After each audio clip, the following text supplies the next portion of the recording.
นี่คือสมุนไพรพี่น้องสมุนไพรแก้นิ่วได้มันไผ่มีอาการเหี่ยวกั้นพี่น้องนี่เหี่ยวกั้นเหี่ยวคัดเวลาสีชุดก็เจ็บจิ้วในกระเพาะเหี่ยวคนนั้นไผมีอาการแบบนี้คือเป็นนิ่วได้พี่น้องกันนี่ตอนแรกแกข้ามมันนี่ผู้ค้าฟังข้ามผสมเอาสมุนไพร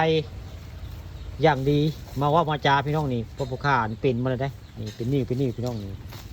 เป็นนิ่วก็นี่แหละกินสมุนไพรนี่สมุนไพรของตาพันได้ตาพันบ้านโคกศาสตร์ตำบลหน้าตาล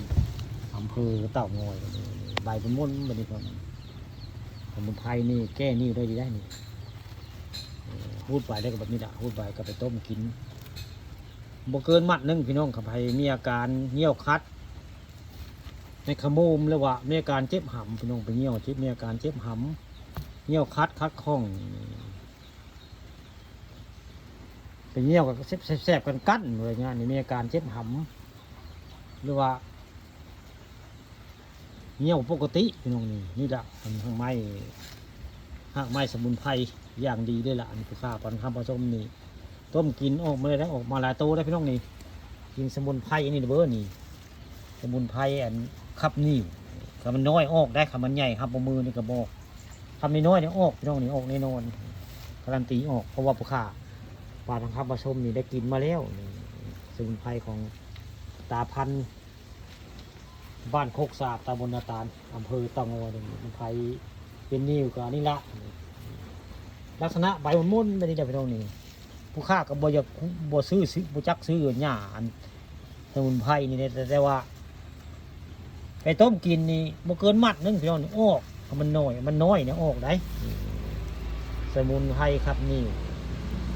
คมพี่น้องคมได้คมได้กินไปกันนี่ต้มกินเด้อต้มใส่กาเฮาเลยพี่น้องนี่บ่เกินอาทิตย์นึงถ้าใครมีอาการเหี่ยวคัดในลำกล้องหรือว่าเจ็บหำพี่น้องเจ็บหำนั่นคืออาการของนิ่วนะข้าปันคำผสมนี่ออกเป็นเช้าตู่นะกินหักไม้อันนี้แหละของตะพันบ้านโคกศาสตร์ตำบลนาตาลอำเภอเต่างอยสมุนไพรอย่างดีเลยนะลูกค้าปันคำผสมวันนี้เอาสมุนไพรมาให้เพื่อนผู้ติดตามได้เบิ่งได้ชมว่าดีได้หนึ่งเนี่ยเลยนี่แต่มีอาการเหี่ยวคัด